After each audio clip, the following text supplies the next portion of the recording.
पूरी कथा सुने बिना पूजा की सामग्री लेने चल दिए। अधूरी कथा अर्थात?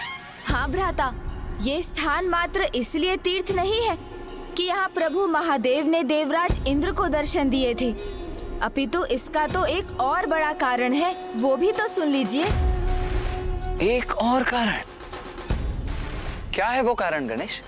भ्राता, श्री केदारनाथ धाम वो पावन स्थान है जहाँ प्रथम बार पिताश्री और माता ने समस्त संसार के समक्ष ये सत्य उजागर किया था कि कैसे दोनों पृथक होते हुए भी वैवाहिक रूप में एक ही हैं।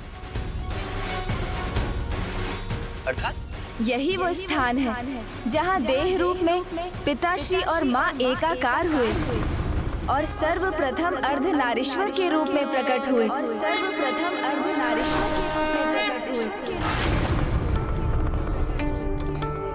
प्रणाम प्रभु।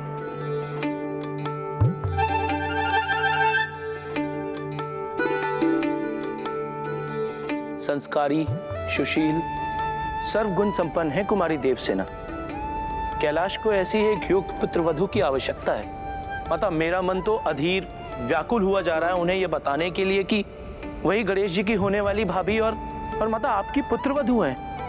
मैं समझ सकती हूँ नंदी जी, किंतु अभी हमें थोड़ा धीरज रखना होगा। पुत्र कार्तिकेय ने अभी विवाह के लिए अपनी स्वीकृति नहीं दी है।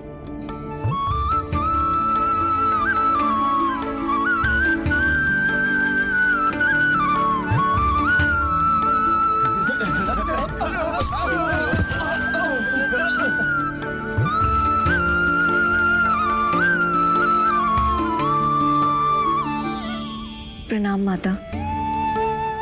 माता, मैंने अवश्य ही कोई महान पुण्य किए होंगे जो आपकी और जगत पिता महादेव की छत्र छाया में सुरक्षित रहने का अवसर प्राप्त हुआ। ये मेरा परम सौभाग्य है जो मुझे आपका स्नेह प्राप्त करने का अवसर मिला माँ। अरे अब तो तेलात्मी तत्लताया और माता का आशीर्वाद आप पर सदैव रहेगा। तोतला जी, क्या क्या कह रहे हैं ये गण? अच्छा है कि तोतला जी को समझना बिल्कुल भी सरल नहीं। माता, ये क्या बोल रहे हैं और सभी मुझे इतनी उत्सुकता से क्यों देख रहे हैं? पुत्री, इनके कहने का अर्थ है कि कैलाश की छत्र छाया और मेरा स्नेह सदा तुम्हें प्राप्त होगा।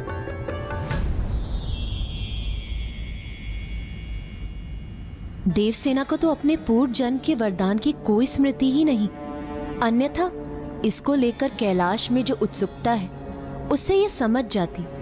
हम इसे अपने होने वाली पुत्र वधू के रूप में देख रहे हैं, किंतु इसके मन में भी कार्तिकेय के भांति विवाह को लेकर कहीं अनिच्छा तो नहीं? माता, मैं आपकी कुछ सहायता करूं?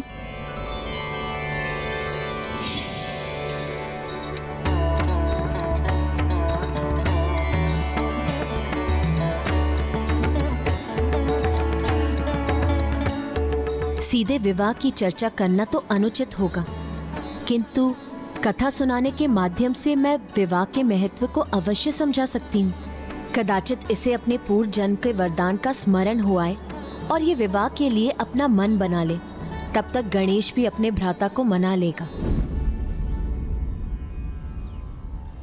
अब भ्राता को कैसे समझाऊं कि विवाह एक समझौता नहीं, बंधन नहीं, अपितु दायित्वों भरा मर्यादित जीवन की ओर बढ़ा एक पग है।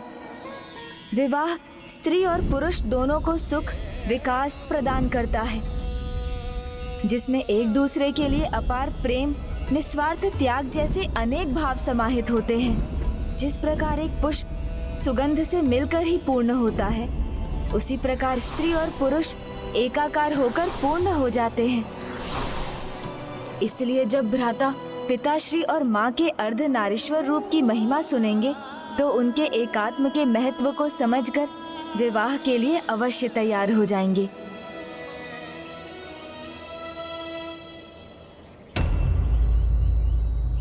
अब फिर किस विचार में डूब गए हो तुम गणेश? सुनाओ कथा, आगे सुनाओ। किस प्रकार पिताश्री और माँ ने अर्धनारीश्वर रूप धारण किया? अवश्य सुनाऊंगा भ्राता, किंतु सर्वप्रथम आपको मेरे एक प्रश्न का उत्तर देना होगा। पिताश्री और माँ दोनों में महानतम कौन है, श्रेष्ठ कौन है? माता, इस प्रश्न का उत्तर भला कोई कैसे दे सकता है? स्त्री और पुरुष एक ही तत्व के दो रूप हैं। इसीलिए एक ही तत्व के दो भागों में कौन श्रेष्ठ है, ये भला कोई कैसे कह सकता है? पिताश्री और माँ दोनों श्रेष्ठता के चरम हैं गणेश। तुम मुझे शब्दों में उलझा रहे हो। नहीं भ्राता, इस प्रश्न का अर्धनारीश्वर की कथा से विशेष जुड़ाव है, क्योंकि अर्धनारीश्वर की कथा का ऐसे एक भक्त से संबंध है जो प्रभु महादेव को ही श्रेष्ठतम माना करता था। और उस भक्त का नाम था ऋषि भृंगी।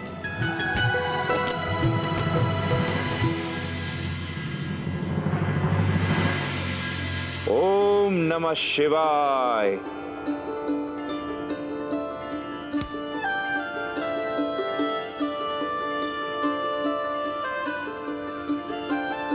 ओम नमः शिवाय।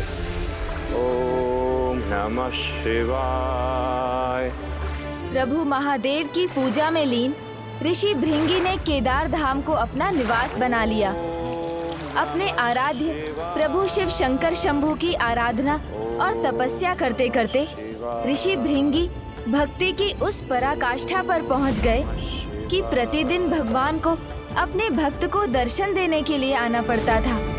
और ऋषि भृंगी प्रभु के दर्शन के साथ ही अपने नेत्र खोलते और उनका मंत्रोच्चारण भी प्रभु प्रदक्षिणा के बाद ही थमता। ओम नमः शिवाय। ओम नमः शिवाय। ओम नमः शिवाय।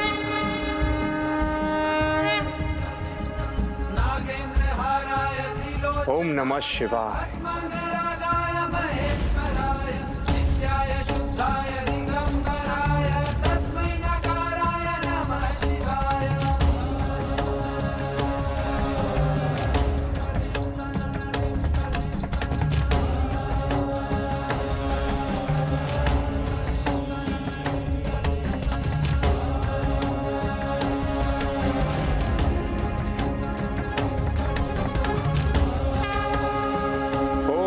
शिवाय। ऐसा कौन सा भक्त जिसे स्वामी स्वयं प्रतिदिन दर्शन देने जाते हैं? मुझे यह ज्ञात करने की उत्सुकता हुई, तो एक दिन मैं भी प्रभु के साथ केदारनाथ गई।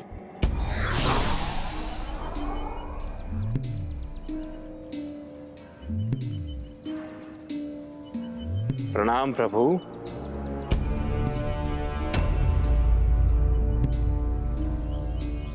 ओम नमः शिवाय।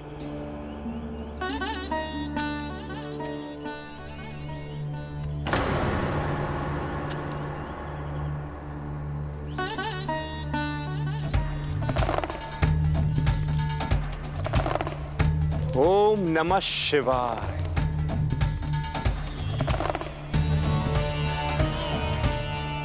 हे प्रभु, अपने इस भक्त की भक्ति स्वीकार करें प्रभु। ओम नमः शिवाय।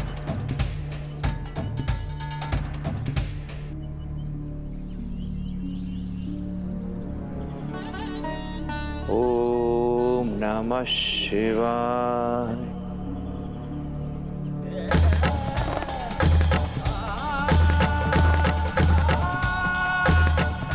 प्रभु का इतना निष्ठावान भक्त है, ये ज्ञात कर मेरा मन अति आनंदित है। किंतु क्या इसे ज्ञात नहीं कि प्रभु और मैं तो अनभिन्न हैं? ऋषि भृंगी ने अपनी संपूर्ण निष्ठा और भक्ति प्रभु महादेव पर उड़ेल दी और माता को सर्वथा अनदेखा कर दिया। माता, आपके सामने होने पर भी वो आपको क्यों नहीं देख सके? मैं भी बहुत चकित थी, तो इसीलिए दूसरे दिन भी मैं प्रभु के साथ गई और प्रभु के और भी निकट स्थित रही। माता को लगा था ऐसा करने से ऋषि भृंगी उनकी भी प्रदक्षिणा करने पर विवश हो जाएंगे। किंतु एक विचित्र हट था ऋषिवर का। ओम नमः शिवाय।